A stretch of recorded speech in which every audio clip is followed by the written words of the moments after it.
Also, welcome back, Moto Academy podcast. Hey, this is going to be a mindset episode inside of the Moto Academy app. So if you want to be a part of this, join the conversation. Chat with Cade. We'll probably bring Dave Drakes on today as well. And be a part of these conversations. You can do so by just getting inside of the app. And every once in a while, when I feel like giving away some good information, we'll post these as podcasts as well. So the last mastermind live stream talked ego and identity. This one will be speaking a little bit more on rewiring and actually making the changes. I think when you frame your life as an identity that you have made up for yourself, and the fact that all you have to do is begin one thing at a time, creating new habits to form a new identity, to become a different person, it starts to become a really possible thing.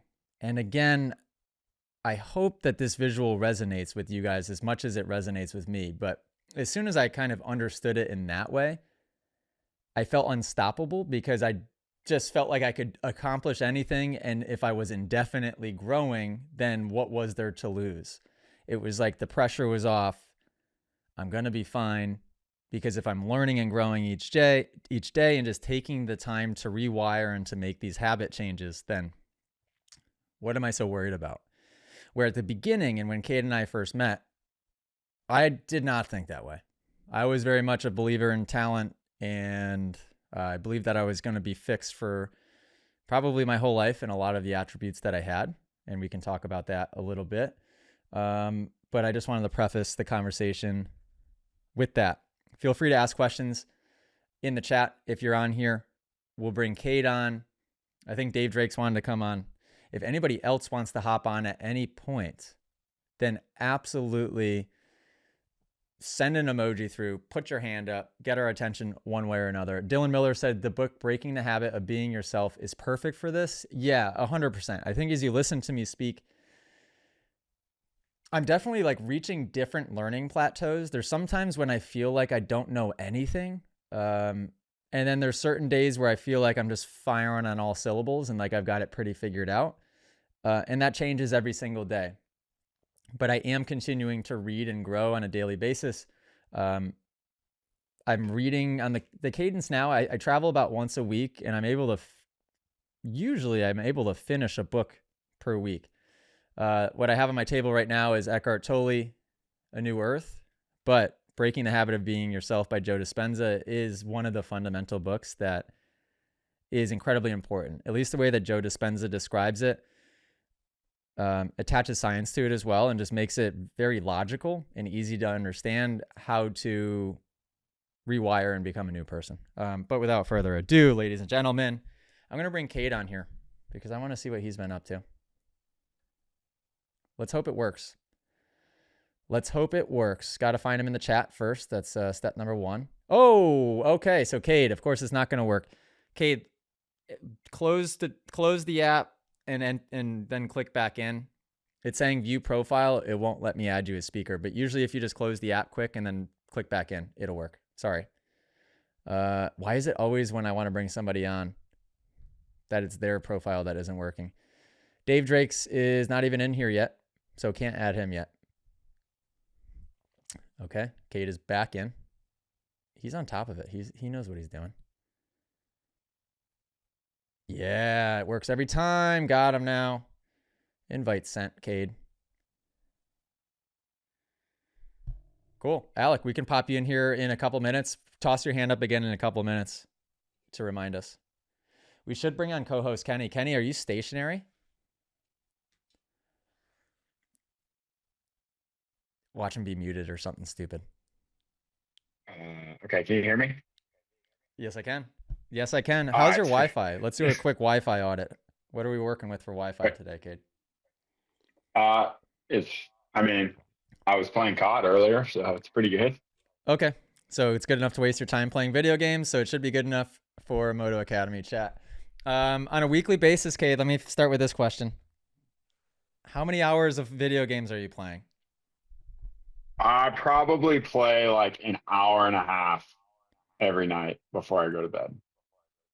Okay, that's quite a bit. Like I would say 4 or 5 days a week, not every day, but 4 or 5 days a Okay, week so I pretty play it. consistent. So are you good? I'm okay. I'm trying to get good at MX bikes because my friends play it, and it's just nice. Like for me, like I know I I do a lot at my house. Like I'm constantly doing house projects or building stuff. And if I'm not doing that, I'm working out or I'm riding or I'm mountain biking. But it's nice to have something that I enjoy doing that I can do with my friends that Hmm. requires no like effort. You know what I mean? I I feel like everything I I hear do that. like is a grind. Yeah. Oh yeah. I mean, yeah. I hear that. Rob, you know tall Rob, right? That's always hanging out with me. Muscles. Rob gave me a lecture the other night and he's like, "You need to stay in touch with your friends more because he's probably my best friend and I don't he doesn't hear from me." Um and he's like, "Just have a conversation with some people every once in a while." And I think if nothing else, the video games are probably good for that, to kind of pull you out of the grind and just like to connect with people. I get that inside of this app, thank God, because if not, then I would really be in trouble. But as far as real Wait, life we're people, we're friends? I didn't hear from you in a long time. Thank God for well, Jackson, dude. thank God. Yeah, he's my friend liaison. So he just kind of like he manages my friendships for me. That's typically how things work. Can we tell? Well, first of all, how have you been? I'm What's good, new? man. Do you have any babies Nothing. yet or anything or no?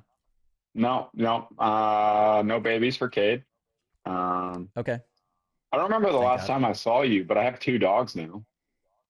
Did I have two Oh, you dogs the do? last time I saw you? Yeah, No, no, just one. yeah. That's all I got. That's it. That's it. I just I ride saw, my dirt bike. I ride my dirt bike. I work on my house, and yeah, hang out at home. I just saw, where the heck was I? Oh, I was driving to class the other day and I realized that there was just a race, a World Supercross round, I believe. It must have been yeah, it was World Supercross. Don't know where. And you were in it and you were doing Yeah, pretty yeah. good. I was doing good What'd you do? until I crashed. The first main I got 10th, rode okay. Nice. I got 2 good starts in the first 2 mains. But then the second main I was in 9th or 10th and hit a rock and it like twitched my front end while I was turning in a rut and crashed. And the races are only 8 laps, so like you crash, it's basically over with. Um, Yep. and then the last main I was in, I think 11th, and I had a bike issue and I got to jump through the bars. Oh, you did? Yeah, yeah, it wasn't ideal. I don't know why, but that's like something I've actually been really good at. I like it Jumping through the happened bars? so yeah, it happened so fast. And Julian, my team owner, was like, he's like, yeah, you got away from it pretty good, and I would have been fine had the bike not flipped and landed on my legs. Um, but it was super like I don't know why, but I've many times in my career, it's like the front end just drops right off the lip, and you're just like, my first instinct is like, all right, I'm just gonna leap through the handlebars. I've Cade's like never bike been is the guy. is perfectly angled for the landing and he's just jumping through the handlebars and everybody's like, "What is he doing?" I don't know, man. Like, because like in those instances, like you can't think, right? It just happens, Mm-mm. and I just like it happened so fast. I was like, okay, here we go. And the next thing, like my feet are like going down the landing because I was through the bars. Wow. I don't want to jinx myself here. Let's knock on some wood. I don't know if I've ever jumped through the bars.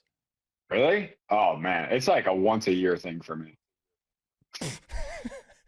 At least. So, and if we're gonna rewind and get to the Club MX, our early kind of our origin story days, Yeah. then I mean, you were jumping through the bars certainly more than once a year. Yeah. Yeah. You're probably right. The average is Where was probably the two World or three. Supercross? Vancouver. Oh, cool. Yeah. So it was pretty And sick. are you Like I doing all of them? remember, What's the story? I don't know what's going on. I um, have no idea what's going on. no, I was a wild card for that one because my team owner, Julian, is from up there. So he got 2 wild card spots, one for me and one for a 250 kid. And but there's an opportunity possibly for me to do all of them. I'm just kind of waiting to hear from them. And it from them as in WSX or Julian? No, it'd be from a team. So it's too hard to do all of them as a wild card. It's like almost not even possible. Um, the wild cards are meant to be like just like local team, like you just show Yeah. up, ride your actual bike. The teams have bikes that they ship and crates and all that stuff. And there's a team that might need a guy. So I'm just waiting to hear from them. Sweet. Shout out Vernon. Shout out Mind Moto. Shout out Moto X Gym. What's up, guys? So you were on what? Honda? Cowie? Cowie. Yeah. Okay. Been back on Cowies for 2 years, AJ. Unbelievable. Okay. I was stuck in Two. 2022.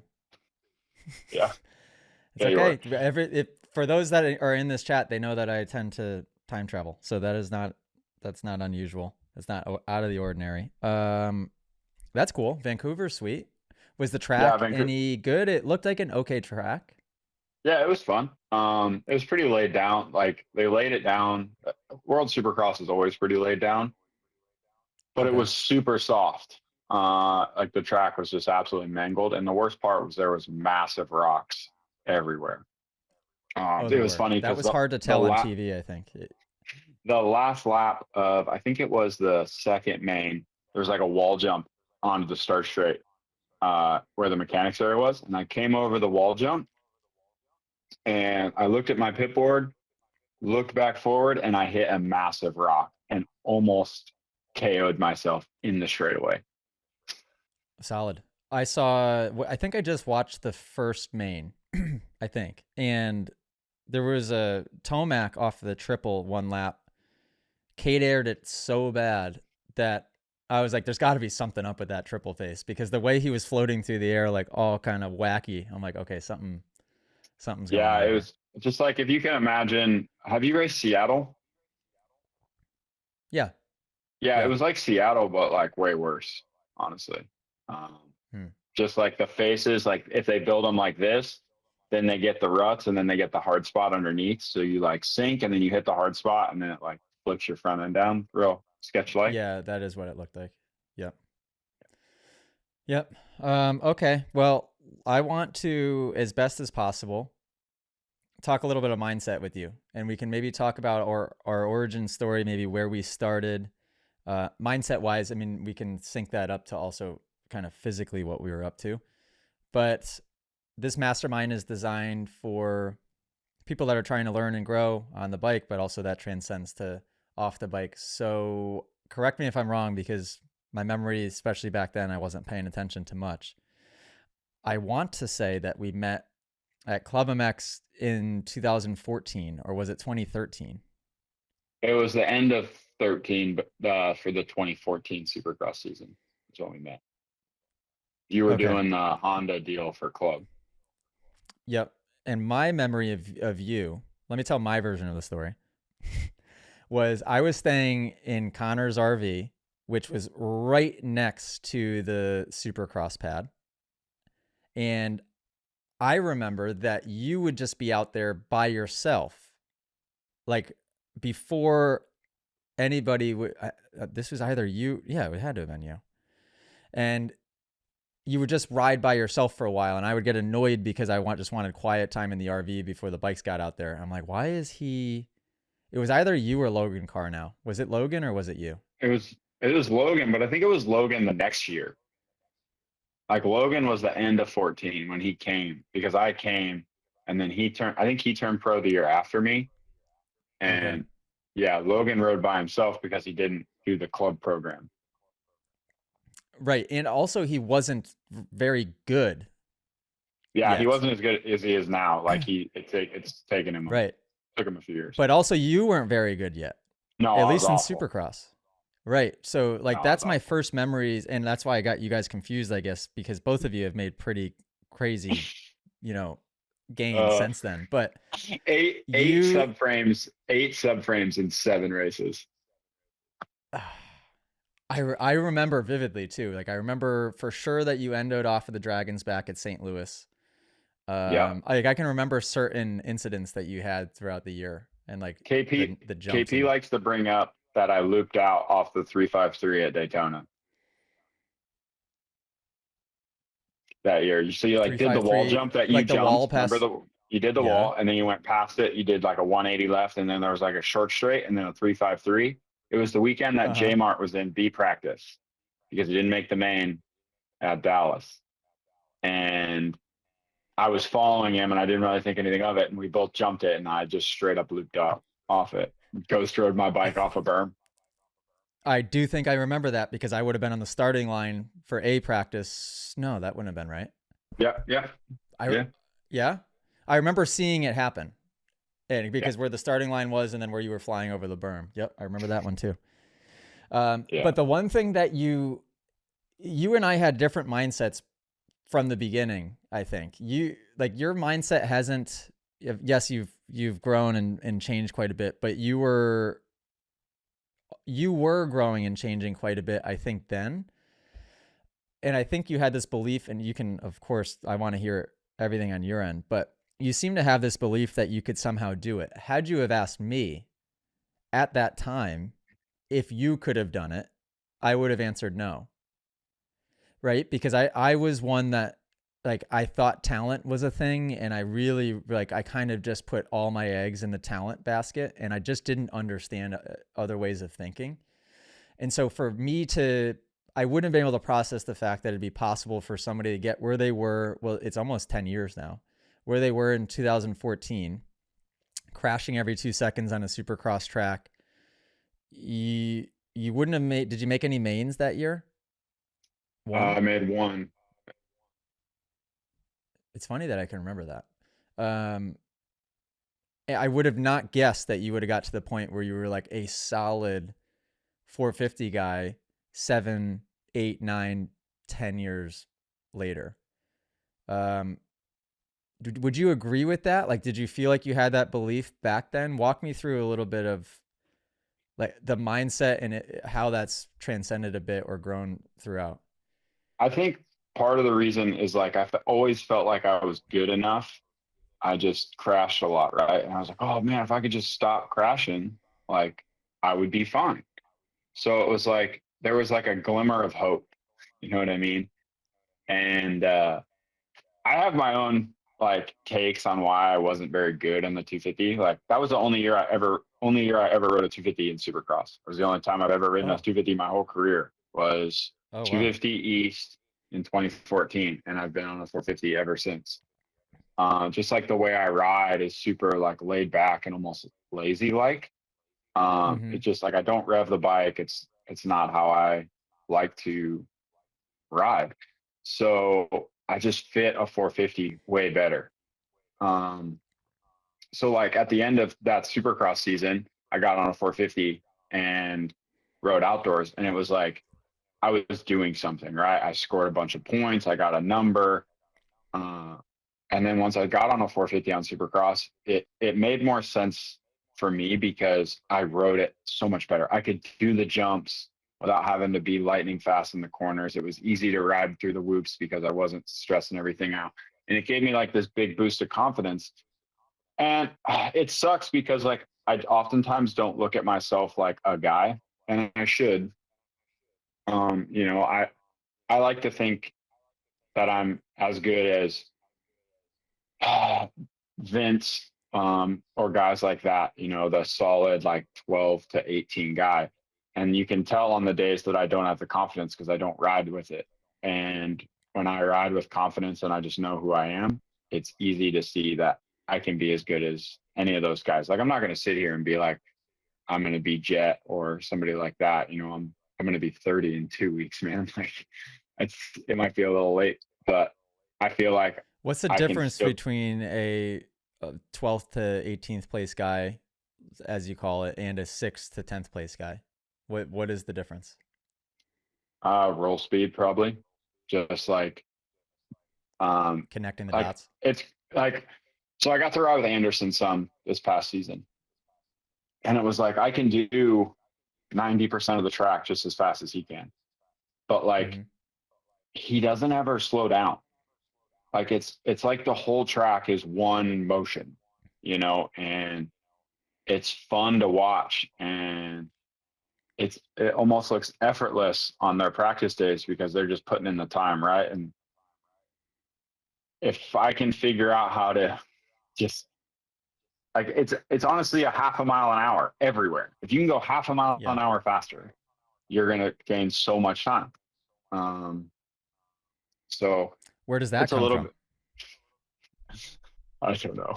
It's a good question. I think some of it's confidence, right? And it's stupid to say this, Yeah. but like at that World Supercross, I was skimming the whoops really, really well, and then I got squirrely one lap, and then I went 2% slower, and then going slower trying to skim whoops doesn't make them easier. But that's not an easy mindset to like overcome. It's like, oh, hey, I'm hitting the cups, I'm getting sideways here and there. I'm going to slow down and be careful. No, you actually need to come in just a tick faster and get this much above the cup. And then you're going to keep driving forward. You're not going to get that step as bad. But like, that's not something that's like processes. Where like Jet, when you watch Jet, he has a moment in the whoops. The next lap, he doesn't come in slower. Like he comes in faster because he knows that like if he comes in faster, he's going to get above the edges that he's hitting that makes him squirrely. Um, so it's Scary. just having the confidence to do it like do it better after something goes wrong rather than like take a step back and be safe. But then also just believing in yourself to do it. So, okay, I'm going to keep digging here. Where I agree with the belief or the confidence, and then where does that come from? So for me, and it's a big struggle with me because I butt heads with people about it. That are surround me sometimes. Um, but for me, it's like I gain confidence through repetition. And when I ride, I don't want to think. I want everything I do to basically be second nature. So like I can basically go out there and do it with my eyes closed. Not actually because you have to look at the track and make quick decisions, but like when you drop something on the floor, right? You don't think, oh, I got to catch that and then catch it. Like you start to drop something and you just lunge and catch it because it's second nature, right? Like you don't want it to hit the ground, you try and catch it. Um, you know, a big thing I have an issue with is getting my knees back and like locking my knees and hinging at the hips properly in the whoops. And when I get nervous in the whoops, instead of doing that properly and like pushing my feet down and driving the rear tire into the whoop, I let my knee bend forward and thinking it's like going to control my bike more, and it doesn't. And the more I hit whoops, the more I do it, the better it is. But like if I don't ride for a week, week and a half, it's just like whoop right over my head. Got to relearn it. Um, so yeah, for me, it's like if I could ride on Friday before every race, I would because it's like a great warm up. It gets me in the mindset. It gets my body moving the way that it should. So for me, it's just repetition, man, knocking it out, being super consistent, doing as many laps as I can correctly. I agree with the reps as well as far as confidence building. Would you say that you have less collective reps than a 6th to 12th place guy or most of the 6th to 12th place guys? And if so, why? Not, not really. I mean, I think I, for the most part, do as much, if not more. I think I've cut back on the number of laps that I do over the past couple of years because I was kind of overdoing it and then being fried on the weekends, especially getting older. Like I don't travel. I'm kind of figuring out that travels wears on me a lot, so I can't do, 150 laps, fly to the race, and then expect to last all day long and then be good at the end of the night. So I do have smaller days, but I think it's more or less just like, especially in season, just getting out there doing correct laps, not just race laps. A lot of guys want to go to the track, do, I don't know, a warm up, five lappers, a moto, and then go home. Where it's like, I'd rather do a warm up, do a technique moto, some sprints, and then, if that's it, that's it. But, I have to do things correctly more often than not, because for some reason my brain just doesn't lock in sometimes when I get to the races. So like if I can do it correctly as close to the race as possible, when I get there, it's just going to be easier. Somebody asked me a question today that I was responding to this afternoon, and they said that they were struggling a little bit on race day to kind of like get into the zone. What do they call it? They called it something else, but kind of just getting the mindset right for racing. And my response was that the key to be a good racer is that it really, you need to be able to shut your brain off. So therefore it does need to be automatic on race day, or you're going to be overthinking everything. So when people talk about flow, that's what that is it's sort of where like the difficulty of what you're doing is matching the effort that you're exerting, and like you're finding this nice sweet spot where you're not thinking about what you're doing. And that isn't possible without not just reps but correct reps. And I have a lot of people in this community that struggle with that issue of they are still actively racing but trying to make massive changes in their riding at the same time. And so then they go out on race day and it's like this conflict of, oh, well, do I try and do well in the race and get a good result, or am I trying to stick to what I'm supposed to be sticking to technique wise? And you can't have your cake and eat it too. You can't have both of those things sometimes. And I'm like, well, you don't. Either you've got to just not race for a little bit, or you need to put your ego aside on race day and maybe get 20th instead of 6th. I know that sounds extreme, but the habit that you're trying to, when we're talking about rewiring, if we're going to tie it back into the theme of this live stream, you cannot choose to rewire and form a new habit sometimes when you feel like it, and then do the old habit other times when you decide to make an exception for it, because then you'll always make the exceptions, and then therefore new habit doesn't form. So if for whatever reason, like you make the whatever justification of why your knees should drive forward when they drive forward when you're getting scared in those moments, there's something that hasn't clicked yet to make it a complete 100% habit, which is completely normal. And then that leaves you in a weird situation where one thing happens in the race, and next thing you know, the next 15 laps of you trying to get through those whoops is a disaster because you're thinking about every single whoop as you're hitting them. I've Yep. been there. I mean, obviously, we've all been there.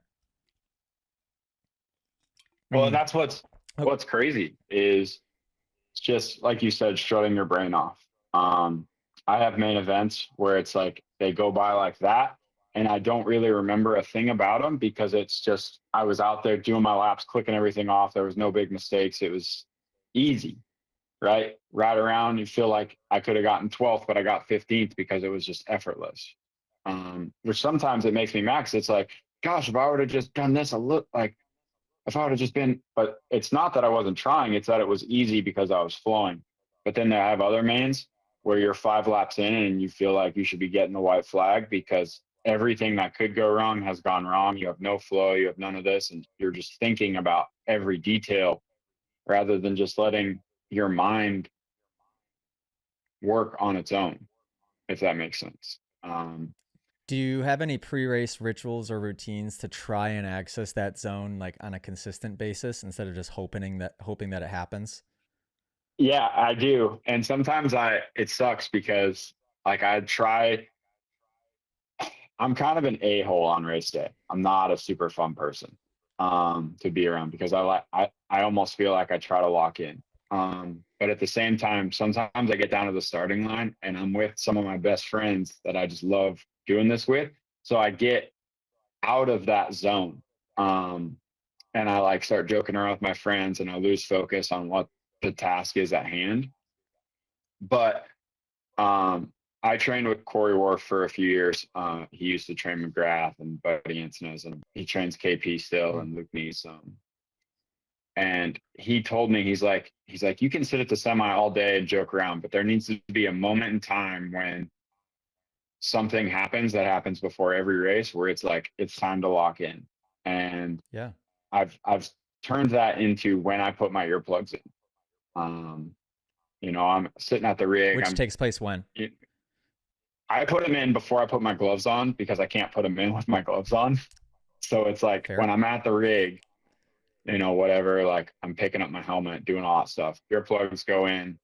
It's like I'm most likely not talking to my mechanic for the next 15 minutes before the gate drops. Like he might say a few things to me here or there.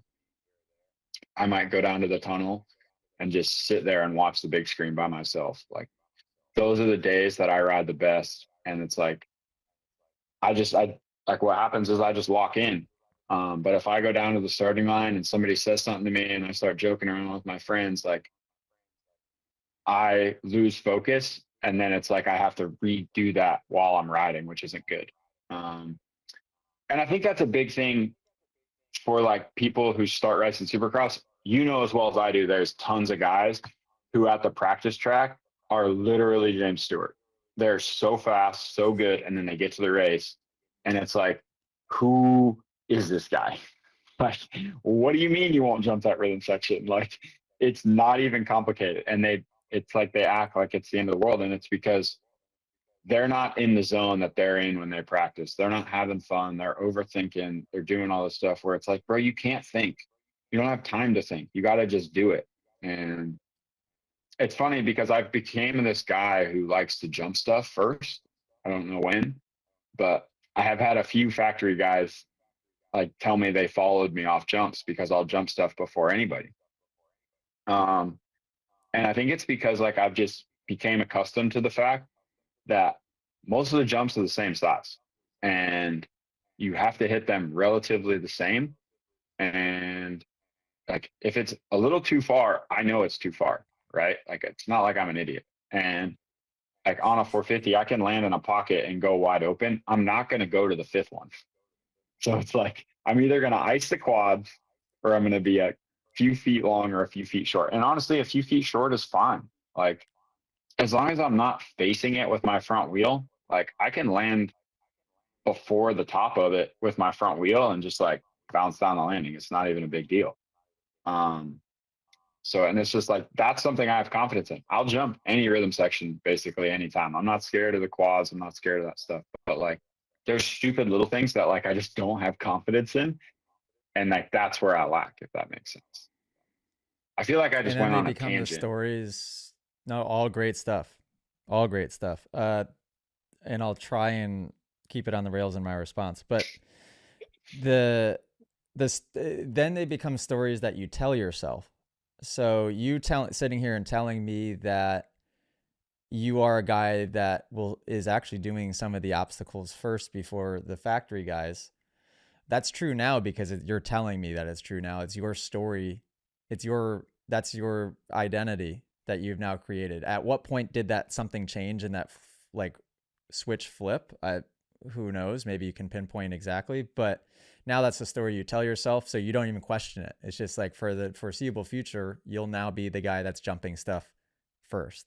The key is trying to pinpoint what those other uh, limiting beliefs are and those stories are. So whether it be a specific set of type style of whoops or even the roll speed part where you're trying to connect the dots in the roll speed, and then addressing different storylines for yourself for those specific things.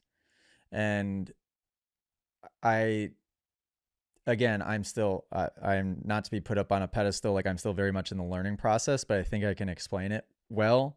As like when I met you, Cade, I think what gives me a right, if any, to speak on mindset is how stupid I was, for lack of a better term, in 2013, 2014, 15, 16, 17, 18, 19, 20, 21. It took me a long time to come out of just repeated unconscious behavior of just like nothing but either the stark contrast of complete limiting beliefs or like delusional like ego within a talent, like a talent belief, right? Because everybody would tell me always that I was talented. That was kind of like the story that I would hear all the time. And I just kind of like that was what I wrote on. Anyways, now I'm going to end up all over the place. So, but now that I realize it's just chipping away at different parts of your identity one by one, and then therefore you have the belief and you have the confidence. That's what the people haven't figured out that are super fast on practice day and then they get to the race and you can count on them sucking. Sorry, not using better adjectives here, but you can count on them just choking, and not just choking like result wise, but just not even doing a triple in a rhythm section, or they're doubling the whoops. And you're like, you know how to skim the whoops. Why are you doubling the whoops? And they completely cave. I loved hearing that you created a trigger for yourself. Did he give it any type of name when he was saying that you have to do one type of behavior or do something, some type of routine before your race? Did he use a word for it? I don't think he did. I think he was just like, you need a moment in time when you can effing lock in and it's time to go to work. And I was like, all right, that works. That makes sense. A So, moment in time. That's a great way to describe it you know, too. because I mean, And that's good advice. I was just like, and that was easy for me, right? Because it's funny because I put my earplugs in all the time, like even a little bit early, and I'll like have to keep talking to people when I'm in the pit, or my wife will be there and I'll like say bye, and she'll be like, why do you have your earplugs in? Why are you yelling? And I'm like, I have to like lock in, like this is my time, and like it's just became a thing. So, but I think everyone has a thing, right? Like I put my boots on a certain way, I do this, like everyone has a thing that they do a certain way before they ride, and they need that moment in time where it's like, okay, this is no longer a game, like I'm here to go to work. Yeah, and if you don't have a thing, you can create one, and it a hypnotist, or a lot of people would call it, it's a trigger. So you can create your own triggers, and if you watch, I personally think a good time to do it is you don't want too long of a window before you're actually going out, because then you leave too much time like up to chance of you time traveling and getting anxious about what might happen, and like you don't want to leave too big of a window. A lot of guys will do it either right before they're getting on the gate, or even a lot of guys are doing it on the gate, right? As they pan down with the camera, you'll see a lot of guys go through their like hype up process. But from a lot of those guys, depending on where, how high level they are mentally, it might not be a hype up process. It might just be that might be the routine for their trigger, right? Mm-hmm. You see Sexton do his thing, you see Jet do his thing, which both are very Vince. similar, by the way. Yeah, well, Vince has a crazy one. Chisholm's got an insane one. Chisholm and Uh, Vince are the most interesting, like, yeah, hype up, walk up song, like, site scenario before they take off. It is so funny. Being next to Jeez, Vince on the just gate is hard, dude. He's like, don't ever he's, line up next to either Chisholm or freaking Vince. And Vince used to be worse, I think, unless it's the opposite and he's gotten worse. But I would line up next to him on the gate, and he would just start turning his bars like he had Tourette's and just would keep doing this. And I'm like, how am I supposed to focus on what I'm doing here when I got this guy doing this beside me? Like he he's takes having his a goggles. seizure. Remember how he takes his goggles on and off like 4 times? Oh, yeah. Wait, is that Vince or is that Kyle? That's Vince. That's Vince. Yeah. Oh, it's so distracting, but good for him. It's a long process. It doesn't have to be that long of a process either. It could be a simple snap of a finger. Um, Yeah. but the idea is that after you have the trigger, the goal, the objective is to be present. It's not to uh, confuse yourself by doing all these visualizations or thinking about the future. Like really, you just want to be in the zone, which in the zone or in the flow is when you lose track of time. And you have those races where you were like, oh, that seemed effortless, or that seemed like the shortest race of all time. It's because when you're in the flow and you're completely present, there's time, who knows what the heck time is, right? An hour could be a minute for all you know. Mm-hmm. Um, I have a whole bunch of questions written down. I want to ask the best one that lines up with that. So that one covered the pre-race ritual, meditation, mantra. And I didn't have one for the longest time. And what's funny is I haven't created one since I've kind of learned what I have in the last few years. And even the last year that I raced in 2023, I hadn't started doing anything in particular yet either. I had just learned how to meditate, so I was like doing random meditations throughout the day, but they were still pretty ineffective because I would just get so distracted in my meditations, and there wasn't much of a rhyme or reason to them. Okay, well, I have a kind of a good one that sort of lines up with that. and I know that this is something I struggled with big time. What is your strategy when you're lining up against more established racers? We'll call them that. I don't really care. Um, Okay. I try to treat every day like it's all the same, A right? fresh start. Fresh start, but like I try to treat a day at club like a day at the race, right? So that way when I show up to the race, it's not a big deal. Um, it might sound really dumb, but I almost put more pressure on myself at like a smaller race that like I'm supposed to win. You know what I mean? Like if I go to like an arena cross and there's like 3 or 4 fast guys, it's like I put so much pressure on myself to win because I feel like I'm supposed to that I end up sucking. Where like A1,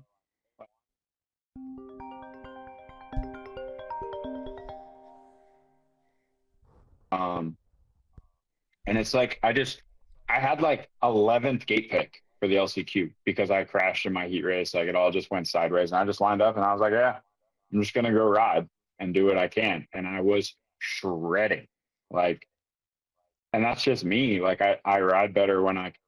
It's not that I don't care, because I do care a lot, but You when let I go don't, of the outcome and you I just let go. do the Yeah, thing. like those dudes are good at riding their dirt bike. Like so am I. Like yeah, they may have a different skill set than I do, but there's plenty of things that like I feel like I can probably do better than them. Um, and the other thing is like I'm not scared to just hop in behind and follow and learn from those guys.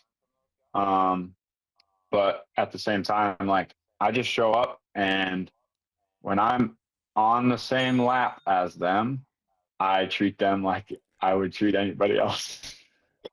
When I'm on the same lap as them. Mind Moto asked a good kind of follow up to that. How do you process a perceived failure, and how do you reset after a um, bad race, anything like that? I don't feel like I'm ever scared to fail because I fail a lot. It's actually it kind of sucks to say, but like I haven't like say succeeded as much as I would like to. And it's like a real hit in the gut when like so for Worlds last year they sent me like this profile thing and they're like fill this out and it's like list your achievements. And it's like, well, I've been a main event guy in the 450 class for a while. You know, I won the Pulpum XL challenge, but it's like, Sure. what, you know, like it's not like, you know, getting 20th in points earns you a trophy. You know, I don't have any trophies to show for what I've done. So I think failure is just kind of what you make of it, right? I, for me personally, because like I'm not getting trophies, there's not like this big end result. So it's like I have to make my own small achievements for success. So it's like if I missed the main event, like that's a failure. So it's like, what did I do wrong? Okay, I can check this, and this. How do I fix that to get better? Okay, move forward. Don't make the same mistake twice. And so, like, you go back and you go to, it was Detroit and Phoenix. We're back to back. It was Phoenix and then Detroit. Uh, 2 weeks in a row, I made the same mistake. And you want to talk about me not being happy? Like, that was a failure because in Phoenix, I started like 10th, came from the back, got to fourth, was trying to pass him, couldn't find a good way around, and it was Justin, and I passed him through the whoops, and I thought I chopped off the front end enough going into the berm, but he was able to check up and cut up the inside of me more, and so basically I was trying to pass him around the outside, got cleaned out. Oh, I'm Starling. like, Yeah, yeah. I remember uh, thinking like, why did he do that? I mean, well, like yeah, that was a yeah, weird and decision. it's like, and it was just that I didn't chop the front end, chop the corner off enough coming in. Um, but then the next week, like same setup, come from the back, passing. I'm not, it's not for a transfer spot and it's not the last lap. but like I pass a guy around the outside, and I don't think he did it on purpose, but like I was on the outside and he gets squirrely, I think, and comes out into me, and I get booted off the face, off the track. Remember, I landed on the side of the finish line landing and went over the bars. So which race was that? It was a West Coast one. No, it was Detroit. It was the first East Coast round. Um, it's fine. It was fine. Which But what year? anyways, I What year? this year, right after Phoenix. So that's why Okay, I and was then like back the to week back. before was Arizona. What was the week before? The one where you got taken out by Starling? Yeah, so it was Arizona and then Detroit. Okay. Yep. Okay. But it's fine. And who Um, who who got you before the finish line in Detroit? Cheyenne Harmon. Really? Yeah. Well, I mean, with all due respect, He's I think randomly he's randomly fast sometimes though, no? it was like, I'm not trying to be a dick, but it might come off that way. But he had hole shotted and he was going backwards and Okay. I was going Got it. forwards. But Got it. Yep. um anyways, like that was a failure to me. Like 2 weeks in a row I tried to pass around the outside in the LCQ, and it's like, what are you doing? There goes, in my eyes, I'm throwing away a lot of money. If I miss the main event, if I miss the main, I'm basically throwing $3,000 out the window every Yeah, oh, every easily. time. Yeah. So it's just, but back to the question, like, how do I deal with failures? I just try to figure out what went wrong, how I can fix it, and not do the same thing twice. Like, I don't care if I fail twice, like, but as long as I don't fail for the same reason twice, that's when I get really upset, as I don't like doing the same mistake twice. That's great. That's great. That was a very good answer. For me, I don't like to, I very rarely, unless I'm offering somebody advice and they've asked the question and used the word failure in their question, failure is quite literally not a part of my vocabulary because for me, it just, the visual I get when I think of failure is like an accumulation of bad decisions or bad things that are like one bigger picture bad thing.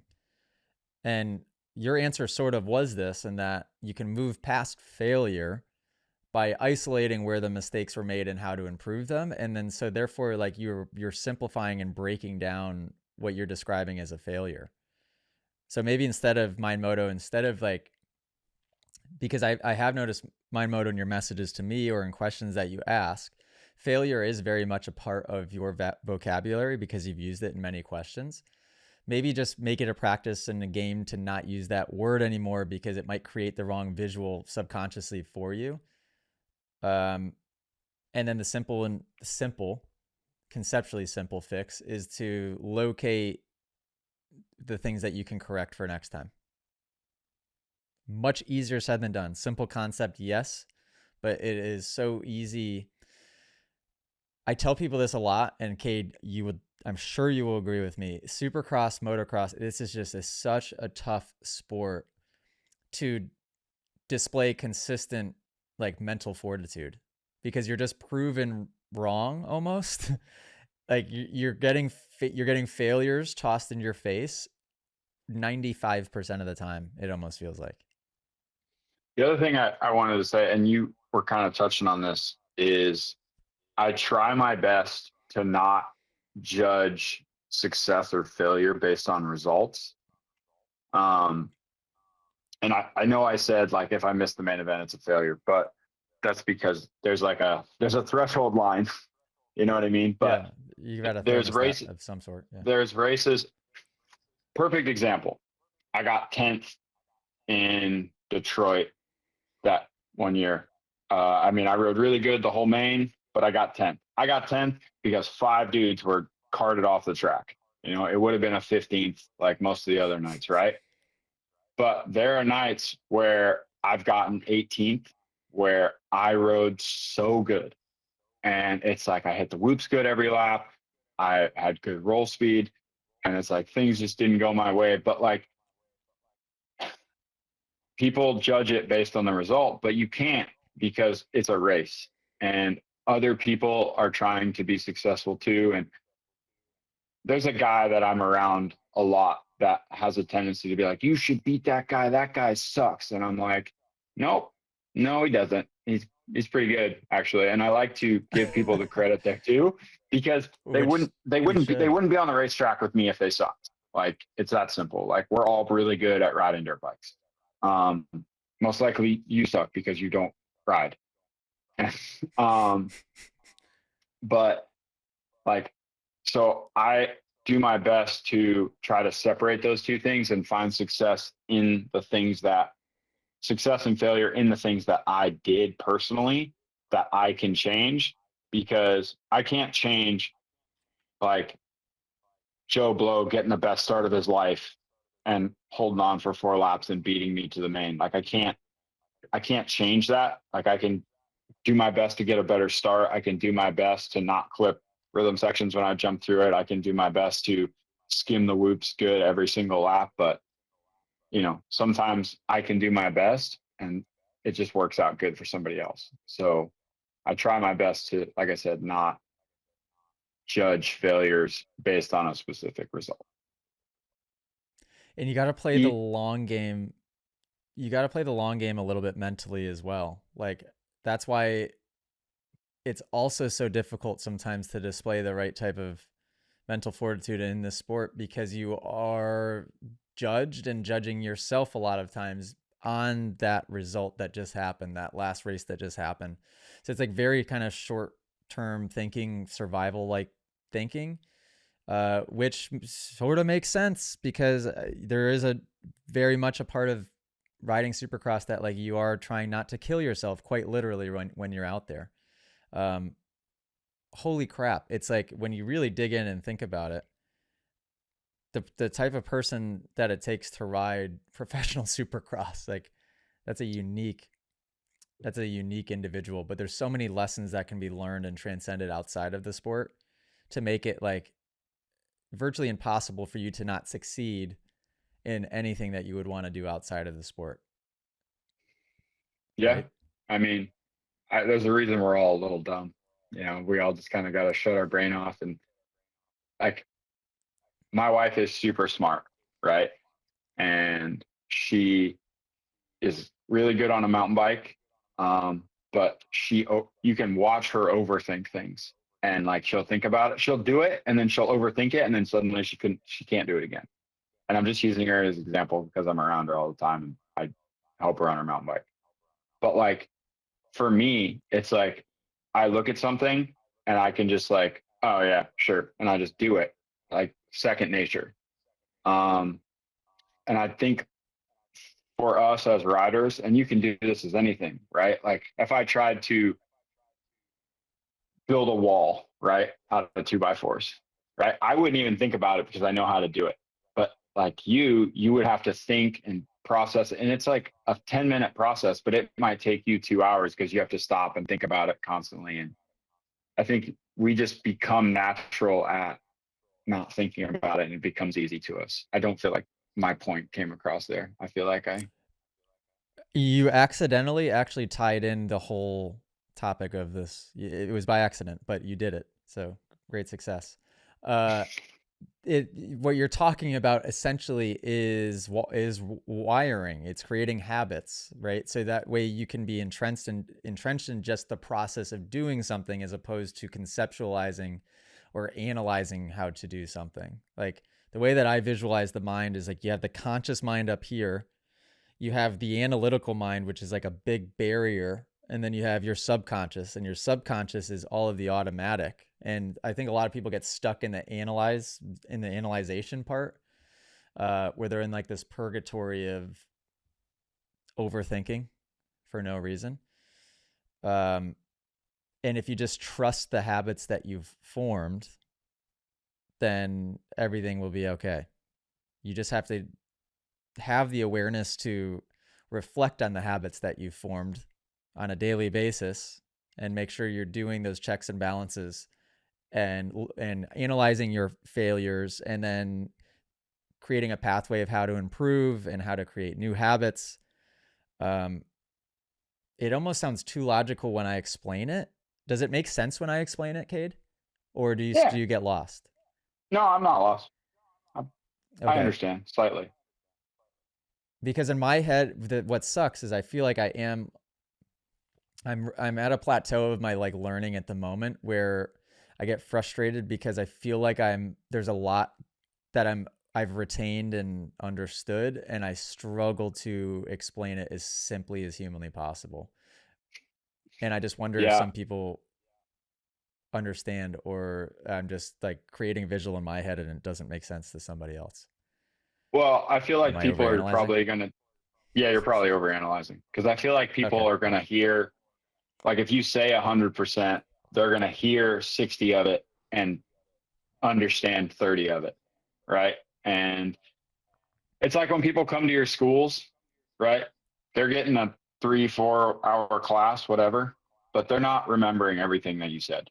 They're just not. They're taking in bits and pieces that they were able to really lock in on and perfect. And that's why they, like in my eyes, that's why one class isn't good enough because you're not going to retain it all. You're not going to hear it all. You got to like really come multiple times to be able to process all of it because it's a lot, right? And that's why it all takes time because, we're not super high IQ people. We're dirt bike riders and we got to just take our It time and learn. how you can This is something I want to cover on this live stream as well. How you can learn and rewire, I kind of would explain it as two different ways. One, it would either be like really conscious repetitions, like we kind of talked about earlier, or rewirings can happen accidentally by an emotion being attached to something happening to where like your brain takes a snapshot of it. So, for example, like in a learning environment where somebody's at a class of mine and they're trying to retain as much as they can, what they end up going home with is a few things that hit their ear just the right way. Like it was almost like a mantra. It was said in a way to where it created this feeling and they understood it and their brain like took a snapshot of it. So it almost became like this wiring in the brain. If that makes sense to anybody. So when you hear me explain like wiring and rewiring, like what the F is he talking about? That's what I would mean is like it is either habits formed consciously or unconsciously by repetition, or it's those moments in time that are created a higher state of emotion to where like you take that snapshot in your mind. We're not really jumping all over the place. We kind of did, but not really. I think actually, Cade, this is a pretty good conversation. It's nice Can to I have you talk to on you. more? You can Yeah, have me me on too. as long as you want.